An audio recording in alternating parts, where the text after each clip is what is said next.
All right, so I've completed all my admissions for the night, and now we can talk about urinary tract infections, UTIs. So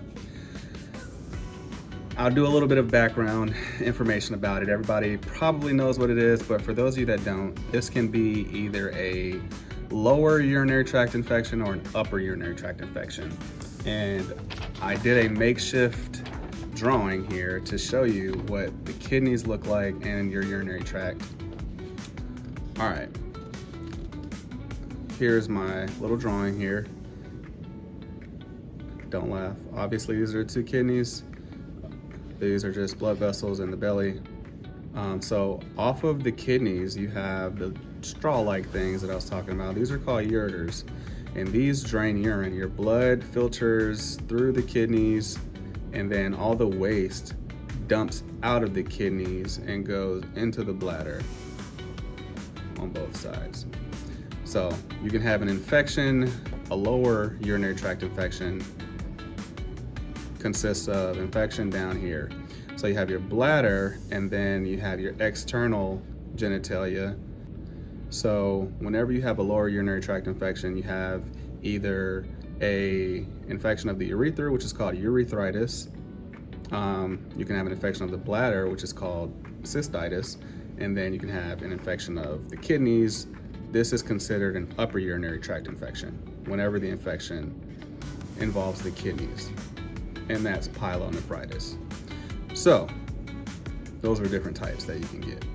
Now, when I talked about the bacteria going up, it literally just climbs right up these straws, or ureters. I should stop calling them straws.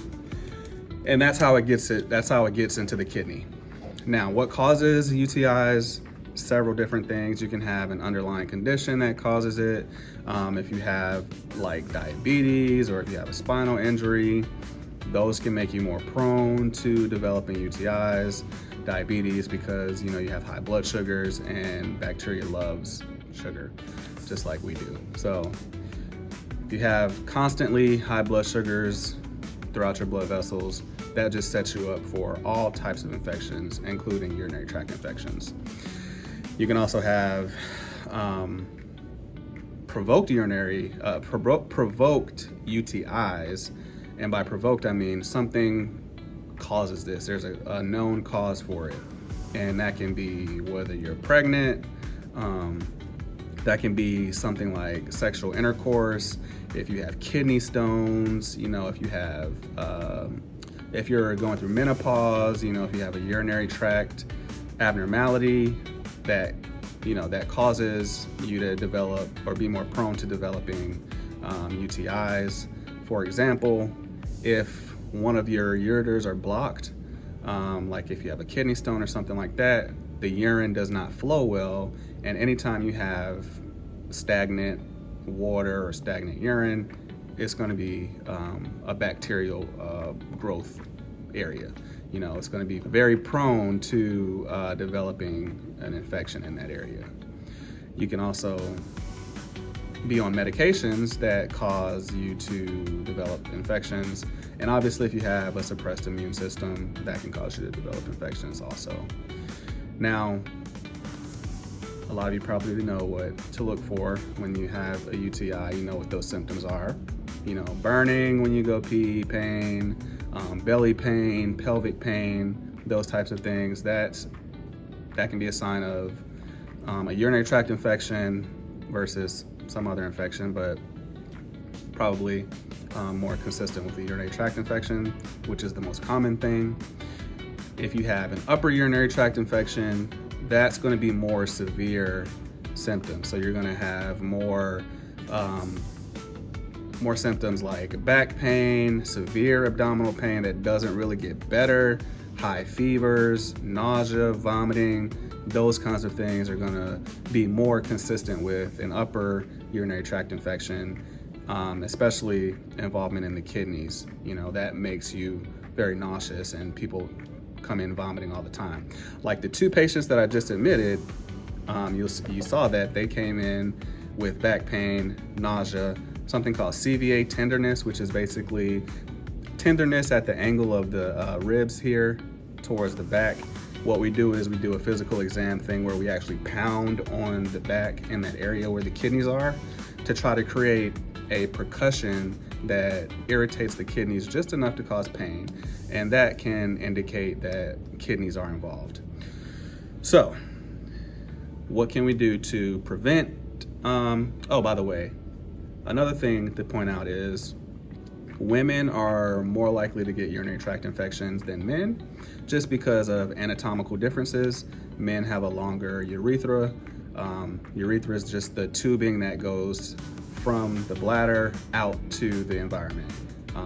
And the men have longer urethras, so it's just a longer way for the bacteria to travel. Women have a very short urethra, so there's, it goes right into the bladder. So that's more of a nidus for infection with women, just for anatomical differences.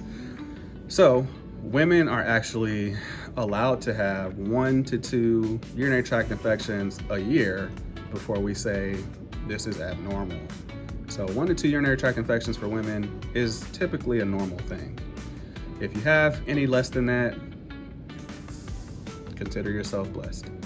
And if you're having more than that, then you should obviously be evaluated for underlying causes. So, what can we do to prevent this? Preventing urinary tract infections goes along with just keeping up with daily hygiene, drinking lots of water. When I say daily hygiene, keeping the environment clean, making sure you're wiping from front to back and not back to front whenever you do urinate and use the restroom. Making sure that your dietary habits are healthy, eating a lot of phytonutrients. By that I mean fruits and vegetables that are high in phytonabinoids, or whatever you're called. They're phytocannabinoids or phytoanthropide, blah, blah, blah, blah. All right, they're phytonutrients. I call them phytonutrients.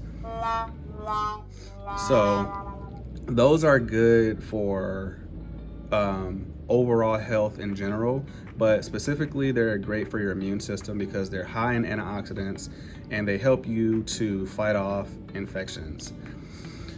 Won't get into all the details and scientific nerdy stuff that makes that happen, but just in general, try to keep your diet high in those types of foods. Drinking plenty of water, fluids. When I say plenty, I mean up to 2 liters a day. At minimum, try to get at least 1 liter of water in. Other strategies that you can use, natural supplements. Cranberry is very good for preventing UTIs, as well as D-mannose. Those 2 things sort of act similarly. They basically prevent the bacteria from sticking to the bladder wall. And if the bacteria can't stick to the bladder wall, then it's going to be very difficult for it to climb up the ureters. So cranberry and D-mannose are very good natural options for preventing UTIs. Other more medical things are something like estrogen cream. You can get that from your doctor.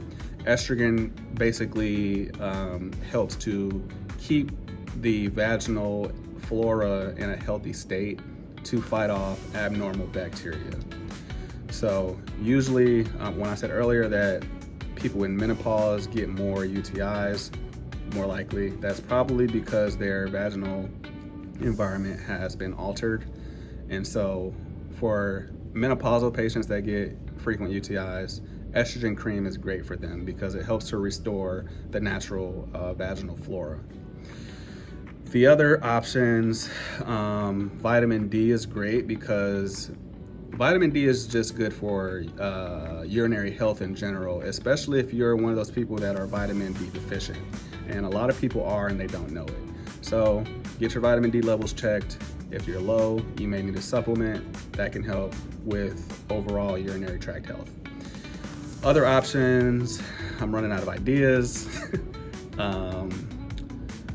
That's all I got right now. Cranberry, estrogen, vitamin C, I don't know if there's a lot of studies out that help support that, but that's pretty much the quick and dirty version of what I have to offer. And by the way, not all bacteria needs to be treated. So if you go to the doctor and for whatever reason, or you go somewhere and you get your urine checked and it shows that you have bacteria and you don't have any symptoms, doesn't mean anything. It's not an infection. Some people are just colonized with bacteria, and that just means your urinary tract naturally has bacteria in it, but it's not causing your body any problems, and therefore it's not a true infection. So there's no need for antibiotics. So if you don't have any symptoms and you just happen to have bacteria in your urine, that may just be normal for you. So unless you are symptomatic, whether you have burning, pain, fever, nausea, vomiting, some type of symptom that tells you something's wrong, may not need to be treated. So that's my lesson for today. Comment down below any questions that you have, any topic ideas that you have. Help me to help you guys. I'm still trying to find my way with doing this channel, so it'll start to come together hopefully as I feel a little more comfortable doing this. Probably notice I'm still a little squirrely with how I present this information. I'm still nervous doing this, even though I'm just talking to my camera, but I'm gonna keep working towards getting better every day. You do the same. Like, comment, subscribe, turn on the notification bell, and share this video with anybody that you think may be interested. And also, God bless you all, and I'll see you next time.